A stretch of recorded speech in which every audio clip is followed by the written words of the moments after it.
You're listening to Live and Local Conversation on Talk Radio 600 WBOB. The lines are open. Dial 854-1320. Now let's return to Cindy Graves, politics, business, and mayhem. Hi, I'm Cindy Graves, and I'm your host. Thanks for spending your lunch hour right here with us on Northeast Florida's election station, WBOB. You can join the discussion with my upcoming guest by calling 904-854-1320, or you can tweet your questions to... You can tweet the questions to hashtag CindyGravesFL or on Facebook, facebook.com/Cindy Graves Radio Show. Post on the wall, I'll scoop it up so you can ask a question to Cindy or Congressman Mica coming up. Yes, and now my next guest is Congressman Mica. He has served Northeast Florida well in the Congress. He is the chairman of the Transportation Committee, and I welcome him now to the show. He's running for re-election in a tightly contested, very odd race. You don't normally get two incumbent Congress people running against one another, except the crazy time of every 10 years during redistricting. So welcome, sir. How are you, Congressman Mica? Great to be with you, Cindy. Here in, actually, this is one of the nicest days we've had in Washington. Humidity's a little bit low. I know weekends when I'm back, it's been pretty high and hot in Central Florida, but the same here. Hot also for Republicans as we're tackling some tough issues right now. Well, y'all sure are. Well, you've been tackling tough issues for the last several years, have you not? It's been a roller coaster there. Well, it has been, and, we gained control of the House. We only have, Republicans did, we only have one, of the three principal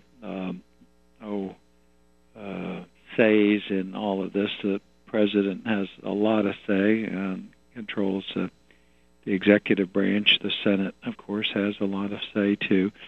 But actually, I'm pretty pleased with some of the things I've been able to get done. You can take them on and beat them sometimes.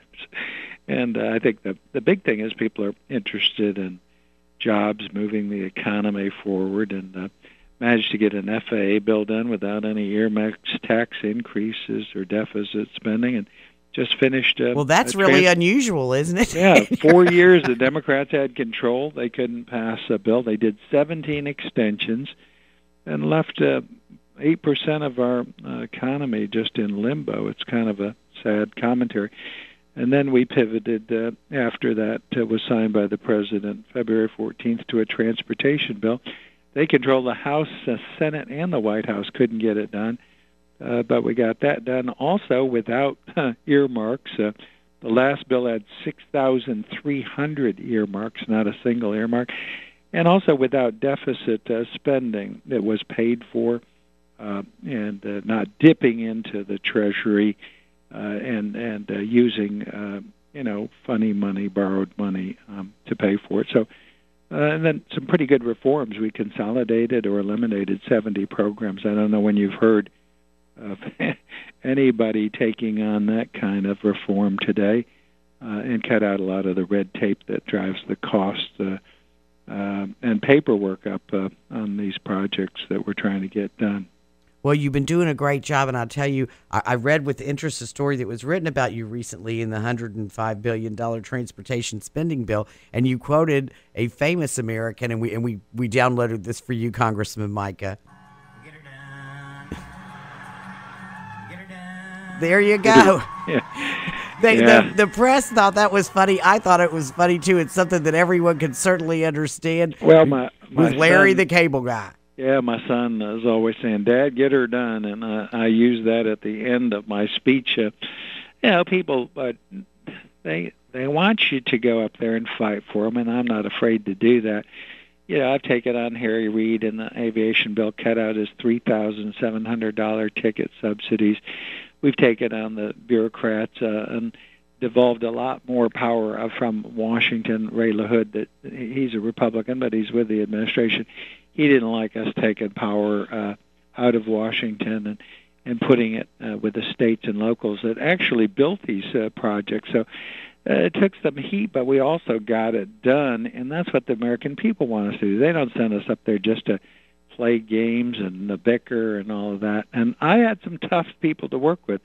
Barbara Boxer. Ooh. She was my counterpart, and then. Well, she's no pushover. Oh no, I'm telling you. And but you got to put your foot down. I did it with Harry Reid, and when I beat him on those outrageous subsidies. Jay Rockefeller, another one who is not exactly my philosophical companion. That's right. But the important thing is that the economy's hurt, and we need people working. And most of this money, Cindy, is not funny money. We made sure it wasn't funny money. Just let me give you an example. If you look at your airline ticket, all those revenues are collected, all those fees. You see all the different fees. They come into the Airport Improvement Trust Fund. When you go get a gallon of gasoline, 18.4 cents comes to the Highway Trust Fund. So we're not. These aren't what we call unfunded projects. No, but those are the taxes you pay. They go into the trust fund, so the money's there. What we decide is how the money's distributed, what projects are eligible, and then the national policy as far as our priorities, and that's what's in our legislation. We are not really an appropriations committee because we have the money in the trust account. Can you imagine not even be able to gather the votes to decide how it can be distributed or sent back to the states? So that's what I had to do, and to have those funds available that people have paid in, and then have the whole thing stalled. Aviation accounts for 8% of our economic activity. The transportation bill, all the other, bridges, highways, there was some rail components, port, all of these things. Well, I would think that the transportation and defense, though, are things that Americans expect for the federal government to do for them. Absolutely. That doesn't seem like, an unusual created thing. an interstate system. That's our responsibility. Sure. And it needs repairs. We've had bridges collapse, people killed. Well, we've had bridges that Obama fettered out to the Chinese too. Yeah. That those kind of workings are going. But I wanted you didn't get a chance, I know, to hear President Obama when he was here in Jacksonville last week, which is one of my favorite days. I was fortunate not to. I know. Well, he was here with us, and thank God it did rain. But we taped part of what he said about transportation. We wanted to get your reaction, and then we'll go to Peter. To put people back to work, rebuilding our roads, our bridges, our runways, our ports, wireless networks.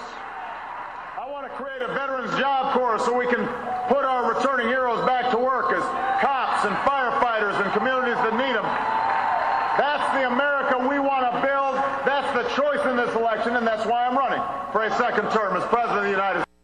So is this what Obama is doing for this, or is this what the Transportation Committee is doing for us? I can tell you, I'm the chairman, have been for the last year and a half. He controlled the House, the Senate, his party did, and the White House for the previous 2 years. Could not get either the FAA bill or the transportation bill done.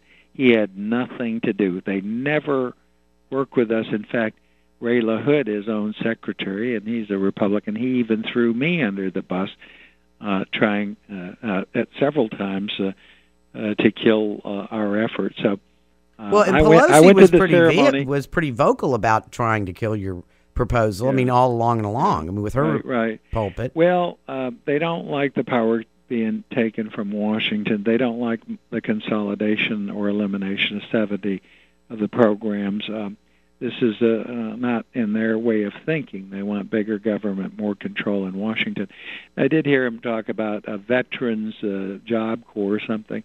The veterans I talked to want a job in the private sector. They don't necessarily want a government job. And the last thing we need to be doing is creating more federal programs. If you get the private sector working, unshackle some of the regulations, the taxation, litigation, that hamper them, then we can get more revenues coming in. People be able to have their own health care, pay their mortgages, and not have bigger deficits and more government in our lives. Well, Peter, we would like to go to you. Please tell Congressman Mica you have a suggestion for him in Congress. Yeah. I do, and just I like the new abomination. Oh, thanks. And Go, Peter. And then just what solutions do you propose to prevent the copycat attacks in Colorado? Like, step up security at the movie premieres. More mental health for the students. Working with business to ensure those students get job placement. Congressman Mica. Congressman Obviously, that guy was not a very productive citizen, and it looked like I don't know that there's drug abuse or there's mental health, but both of those need attention. You're going to always have some misfits or people that do something just so horrific in society, but you try to, again, do things in strengthening the family, strengthening employment opportunities. Can you hang on with us through this break that's coming up? We'd love to talk to you for just a few more minutes. Thank you. Congressman Mica, right after. For more great interviews like this, make sure to tune into The Cindy Graves Show every weekday at noon on Talk Radio 600 WBOB.